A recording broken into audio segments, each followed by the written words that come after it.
Estamos en Nueva York. Nueva York ha sido para Donald Trump mucho más que su lugar de nacimiento. Trump hizo aquí su vida, hizo aquí sus negocios. Aquí hizo las conexiones que lo acercaron a la política. Aquí construyó su imperio inmobiliario. Bueno, aquí filmó la famosa serie The Apprentice. En esta ciudad, Trump tiene hoteles, tiene restaurantes, tiene rascacielos. Es imposible caminar por las calles de Nueva York sin toparse con su nombre en las zonas más exclusivas. Que si Trump Tower, Trump Plaza, Trump Palace, Trump Soho, Trump Park Avenue. Y fue justo aquí donde el magnate neoyorquino lanzó su campaña presidencial en 2015. When Mexico sends its people, they're not sending their best. They're sending people that have lots of problems, and they're bringing those problems with us. They're bringing drugs, they're bringing crime, they're rapists. Así atacó a los migrantes el día que arrancó su campaña. Con una mentira, diciendo que los mexicanos que llegaban a Estados Unidos eran criminales. Porque cuando de decir mentiras se trata, nadie como Trump. No existe evidencia de que los migrantes cometan más delitos que los ciudadanos nacidos en Estados Unidos. Oh, de hecho, es al revés. Los migrantes indocumentados cometen en promedio 67% menos homicidios y 81% menos robos que los nativos estadounidenses. O sea que no. Los migrantes no son el problema del crimen. Y ante esa evidencia, ¿Trump corrigió? No. Trump nunca se equivoca. Al contrario, insistió en la mentira. Y alrededor de esta mentira, construyó su campaña presidencial, su camino a la Casa Blanca. Donald Trump ha dicho más de 20,000 mentiras o frases engañosas desde que asumió la presidencia. 20,000.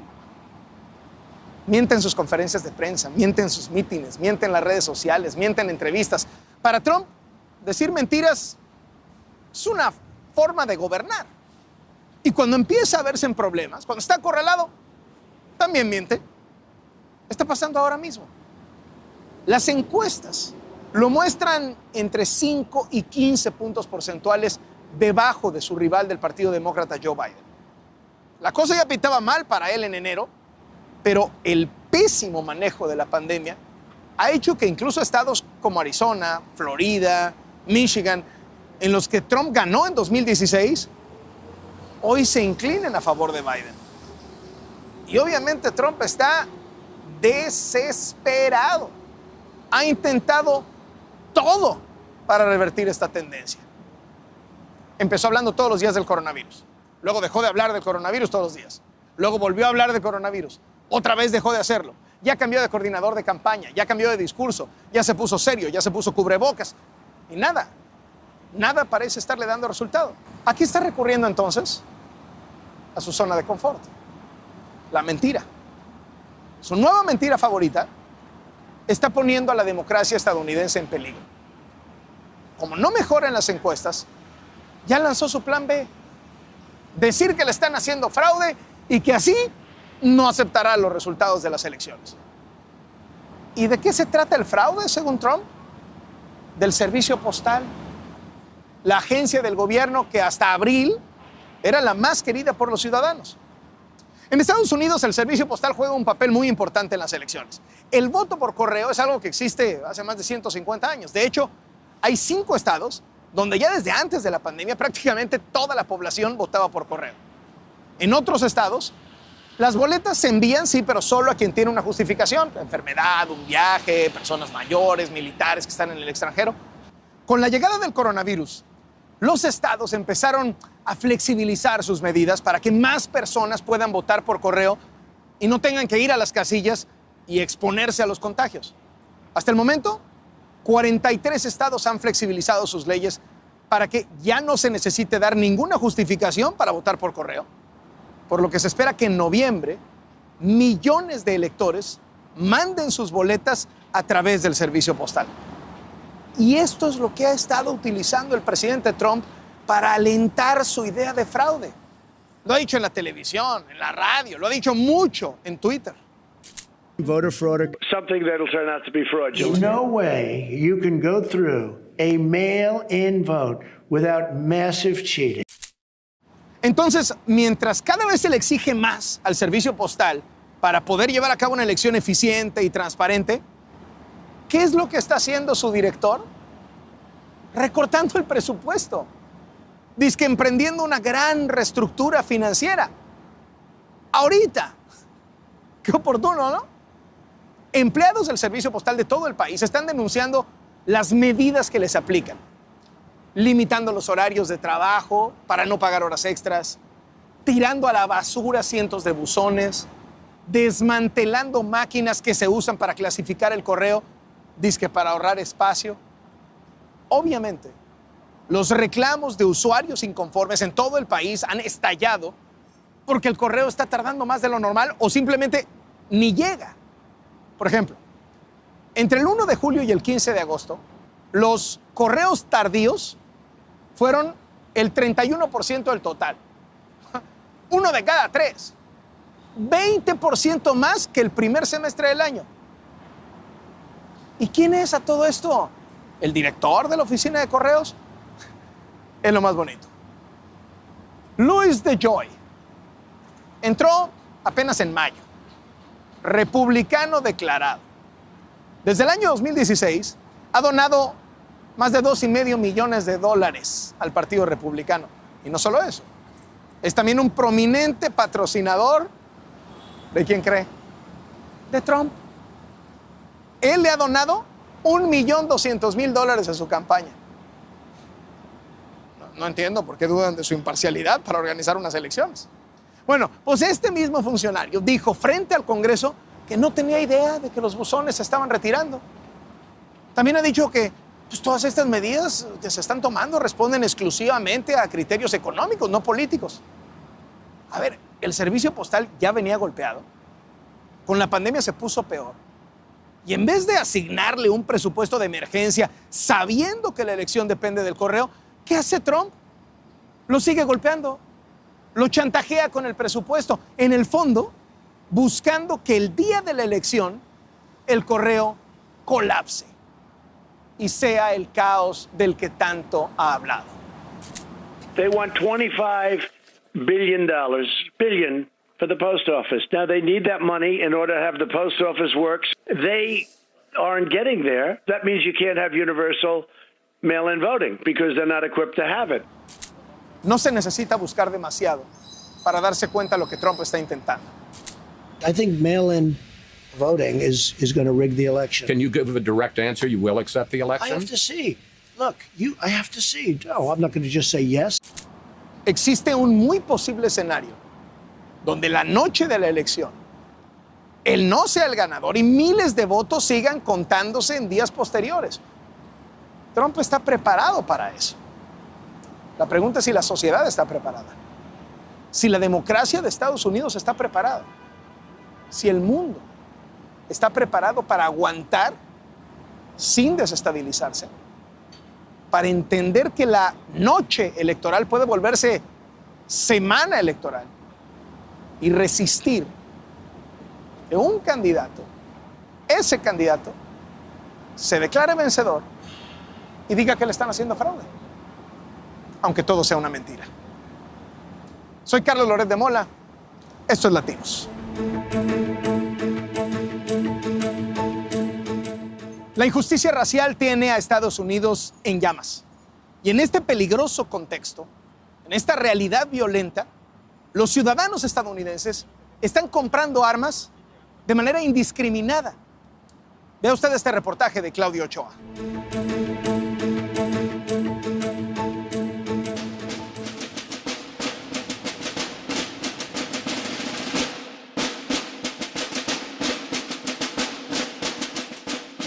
To unleash the full power of the federal government in this effort today, I am officially declaring a national emergency. I've never seen anything like this before. I think we've seen little bumps in sales from shootings that happen in the United States, but never a sustained increase in sales that has gone on for the last 5 months. Tot mix. es el dueño de una fábrica de chalecos antibalas. Ese discurso del presidente Donald Trump declarando la emergencia nacional por el coronavirus fue lo mejor que le pudo pasar a su empresa. Our sales are up, over 500%.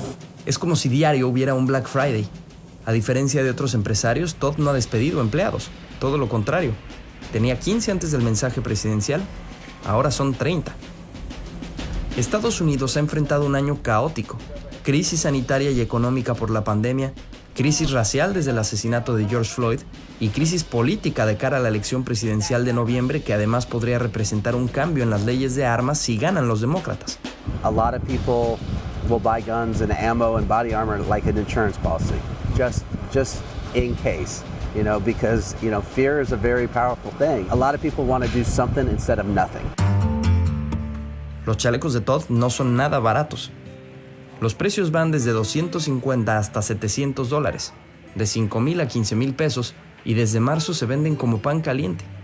Sus 3 tipos de tecnología los hacen soportar cualquier arma corta e incluso calibres como el R-15 o el AK-47. Aunque su producto estrella no son los chalecos. This is backpack armor. So this is something to address the school shootings that happen in America. And so the children, parents would put this in their backpacks and let them know that it's there. Is it heavy? It's not heavy, no. So this again will defeat any handgun threats that are out there. Si la gente en Estados Unidos compra protección, es porque sobra con qué hacer daño. En los primeros 7 meses del 2020 se han vendido más de 12 millones de armas. Es un incremento de 134% en comparación con el mismo periodo del año pasado.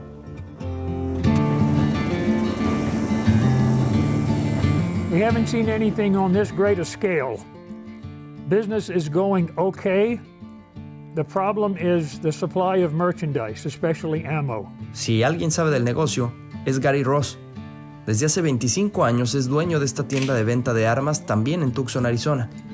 Las balas 9 milímetros, de las más comunes en Estados Unidos, le llegan a cuentagotas. Y él hace lo mismo con los clientes que desbordan la tienda a diario. Nadie se puede llevar más de 2 cajas, porque eso alejaría a su nuevo y creciente sector. We see a lot of people that are first-time buyers. It's a problem because we hope that a lot of those first-time buyers get training. Because if they're too emotional or scared, they can hurt themselves or someone else. Desde marzo, Gary subió los precios un 30% en toda la tienda. Manda la ley de la oferta y la demanda. What do you think about the people who say that the guns are the problem? The problem, you cannot legislate morality. Laws do not make people good or bad. The gun is not the problem. The problem is lack of discipline, lack of control, lack of family values, people that are not raised properly.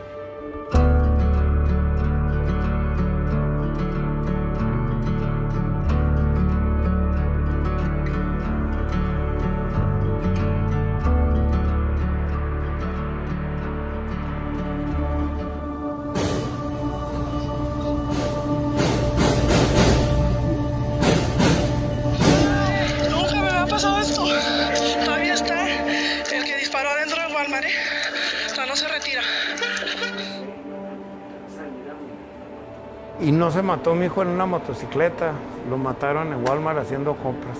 ¿Cómo es la vida?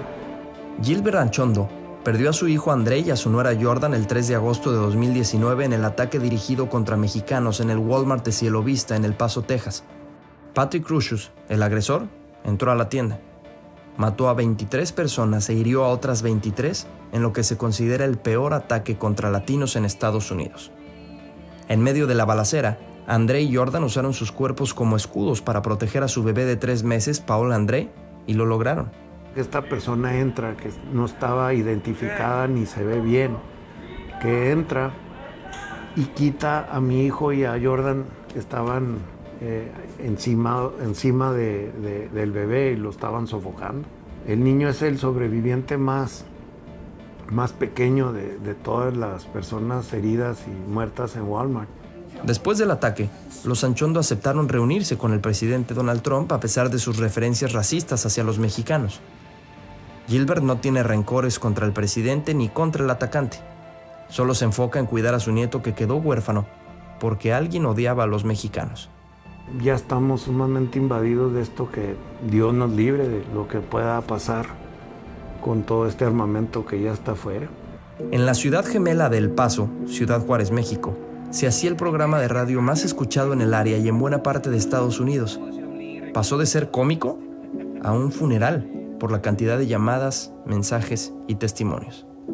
Nos convertimos en una especie de, una especie de plataforma para que la gente desahogara un poquito su sentimiento que tenía. Ya no solamente en contra de este inadaptado que ahorita está en proceso su caso, sino también por todas esas personas que tienen ese tipo de pensamientos pues tan lamentables, tan tristes, de odio, que no debería existir.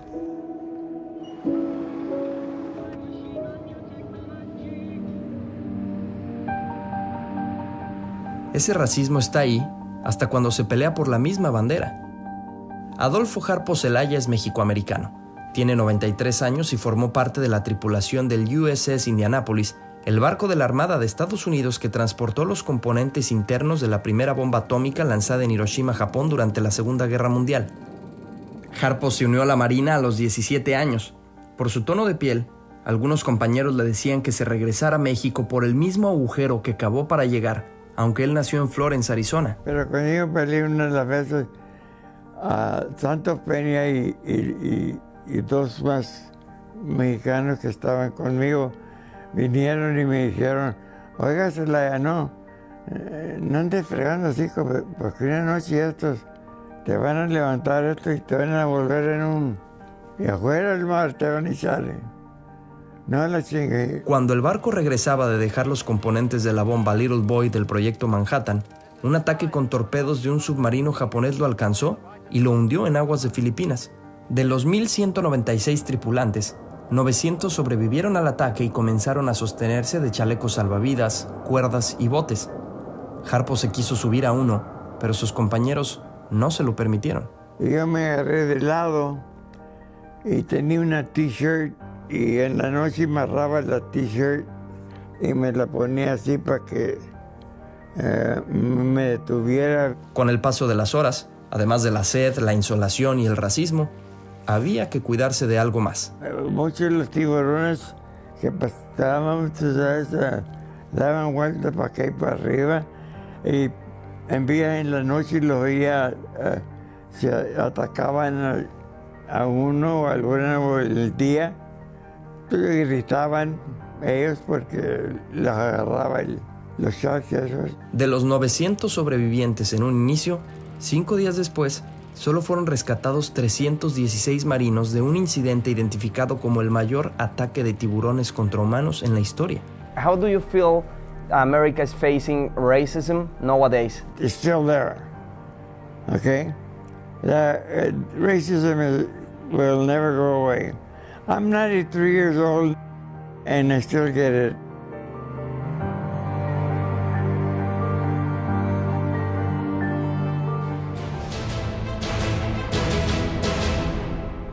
Hoy nos acompaña don Jaime Lucero, cabeza de Fuerza Migrante. Don Jaime, muchísimas gracias por estar con nosotros, un gusto tenerle. Pandemia, crisis económica, las calles encendidas, elección presidencial que busca repetir Donald Trump. Con este potaje, ¿cómo está el migrante? ¿Cómo está la comunidad migrante? Gracias por la invitación, Carlos. Bienvenidos a Nueva York. Gracias. La comunidad migrante, todos los temas que acaba de mencionar se reducen a miedo en todos los sentidos. Miedo a no poder llevar el sustento a sus familias, miedo a no poder pagar las rentas, el miedo al virus en sí. En fin, es un estado lamentable en que nuestras comunidades están sufriendo aquí en Estados Unidos. ¿Miedo a que se pueda reelegir Donald Trump? Absolutamente, sí. A fuerza de repetir sus mentiras, ya la gente le empieza a creer eso, ¿no? Tiene una amplia cobertura y todo el Partido Republicano parece estar bajo la influencia de este señor. cree que lo más probable es que gane Trump o lo más probable es que gane Biden? ¿Cómo la ve usted? Pues que se vayan acercando las elecciones, se va a ir aclarando el tema. Ahorita Biden, después de la convención demócrata, no ha despegado, o sea, sigue, y Trump puede todavía repuntar. Y ese es el gran peligro y el miedo que nos da como comunidad migrante. Es un mal candidato Biden, ¿no? O sea, parece que no termina de prender y un poco lo que le favorece es, bueno, pues si queremos quitar a Trump es con este, aunque sea este, ¿no? Sí, esa es la esperanza que hay, ¿no? De que en los republicanos también haya ese sentido común, de que la actitud o la reelección de Trump pueda desencadenar hasta en una guerra civil o cosas peores todavía, ¿no? Es la esperanza, como dije, de que voten demócrata aún siendo republicanos. Falta ya poco para las elecciones, unas cuantas semanas. ¿Qué se imagina que puede pasar de aquí a el primer martes de noviembre? Bueno, vamos a ver lo más sucio de las campañas todavía, las mentiras todavía, hacerlas más creíbles, y el arma de Trump también es el miedo. ¿Sí? El tipo es muy bueno en el manejo de los medios de comunicación, y también es bueno en mentir y hacer pasar sus ideas. Déjeme, le pongo 3 escenarios. Ahorita me decía usted desatar una guerra civil en los Estados Unidos. ¿Cree que Trump está buscando alimentar ese fuego y desatarla para poder consolidar su posición electoral? Definitivamente, o sea, descaradamente lo está haciendo. ¿Se acuerda de esa pareja que salió armada al frente de su casa y cuando va pasando la manifestación? Eso es claro el mensaje, ¿no? De qué es lo que puede pasar, y él no se va a detener. Los hizo partícipes de la convención. ¿Cree que pueda venir una declaratoria de guerra internacional? O sea, que le declare la guerra a algún país o haga alguna intervención armada en algún país también para apuntalarse. Esa es la desconfianza que es generalizada. O sea, el hombre puede levantarse con cualquier idea y llevarla a cabo. Él no tiene mucho que perder, él no quiere perder, y aún perdiendo hay la desconfianza de que no quiera dejar la presidencia. Y en términos de la pandemia, hay quien dice que anunciar una vacuna en octubre, poquito antes de las elecciones, pues podría apuntalar todavía más, rescatarlo a lo mejor del hoyo en el que está, de estar abajo en las encuestas. ¿Se imagina un escenario de esta naturaleza o incluso una decisión irresponsable de acelerar demasiado la vacuna al grado de hacer un producto quizá deficiente, peligroso, con tal de sacarlo? Ya lo ha intentado, sí, esa es una de las ventajas que pudiéramos decir que tenemos en eso.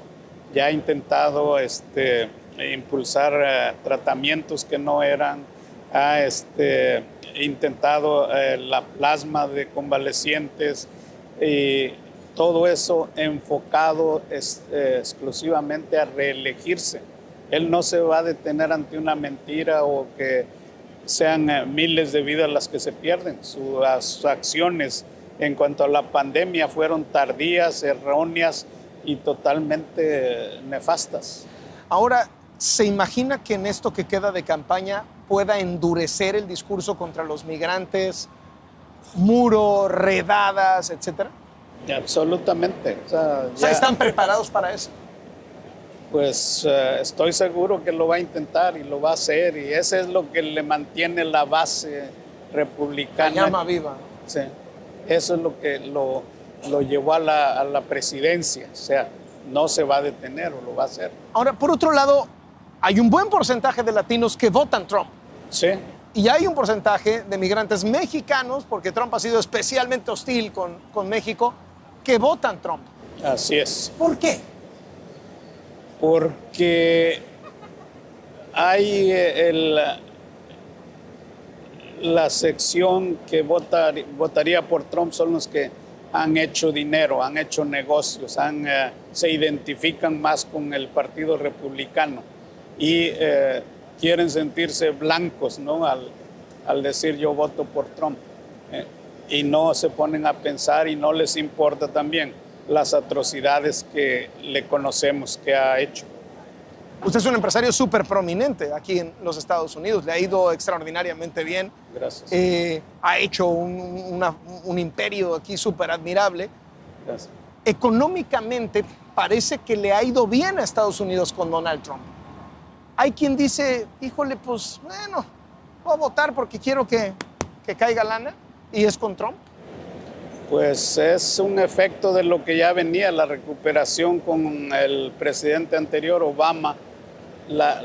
Había una recuperación estable. O sea, ¿usted no cree que fue Trump, sino es la herencia de Obama lo que permitió que la economía jalara bien estos primeros 3 años, 4 años de Trump? Sí, pero a este señor, como es hombre de negocios, le gusta intentar cosas que no son aconsejables en otra administración, y de eso se ha agarrado. Ha hecho también el tema económico el centro de su plataforma política. Si yo le pidiera ahorita a don Jaime unas probabilidades, ¿qué probabilidad diría que Donald Trump gane su reelección? Pues está cerrado. Yo pienso que hay un 45% de 45, o sea, casi 50-50, ¿no? Casi 50-50. 45 de que gane Trump, 55 de que gane Biden. Existe la interrogante todavía de qué va a pasar aquí. Faltan exactamente 10 martes para que lleguemos a esa elección. Don Jaime, la comunidad migrante y particularmente los latinos han pagado el doble de caro la pandemia.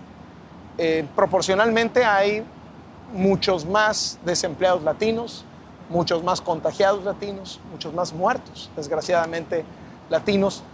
¿Cómo pinta el futuro? El dinero que ha recibido, los programas de apoyo, la gente que no tiene documentos. ¿Cómo pinta el futuro? Pues hasta que no se tenga la esperanza de una vacuna, la economía va a seguir deteriorándose. Los apoyos que hubo para los negocios que generan los empleos, pues se van terminando. Y eso nos va a llevar al tema de que no puedan pagar sus rentas, a que no pueden llevar lo esencial a sus hogares. ¿El dinero del apoyo ya se acabó? Ya se acabó para los negocios. Ahorita viene la etapa más dura. Es por eso la urgencia de reiniciar todo esto, reiniciar las escuelas, reiniciar todo, que nos lleva también al escenario peligroso de seguir contagiándose masivamente. En términos políticos, ¿el Partido Demócrata sabe cómo acercarse al migrante, sabe cómo acercarse al latino que vota? ¿Lo están haciendo bien en términos políticos? Lo intentan, pero ellos se van a las cúpulas, a las organizaciones más grandes que no necesariamente son la base de nosotros, y no acaban de convencer. Ellos son los que manejan los fondos que van hacia las comunidades, y dependemos mucho de que la distribución de esos fondos lleguen a los programas de promover el censo, por ejemplo. Si no nos registramos en el censo, los colegios electorales van a acabar en otro. Y eso es lo que al final le dio el triunfo a Trump. Entonces, por eso es tan importante que promovamos el voto y el censo. ¿Hay una subrepresentación de la comunidad mexicana en los Estados Unidos? Definitivamente. O sea, electoralmente somos el 20%, ¿sí?, los que votamos. Pero hay el 3% de representación. O sea, es abismal la diferencia. Sí, porque uno cuando piensa en las figuras de la política, los latinos en la política, pues más bien uno piensa en cubanos americanos, puertorriqueños, no piensa que los mexicanos han llegado hasta ahí. ¿Qué ha faltado? Ha faltado lo mismo. O sea, California tiene una población mexicana predominante, pero no ha habido un gobernador mexicoamericano.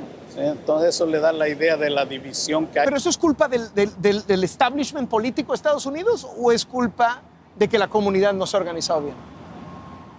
Yo pienso que es la falta de organización. Nosotros necesitamos hacer más énfasis, que es lo que está haciendo Fuerza Migrante, en educarnos a participar.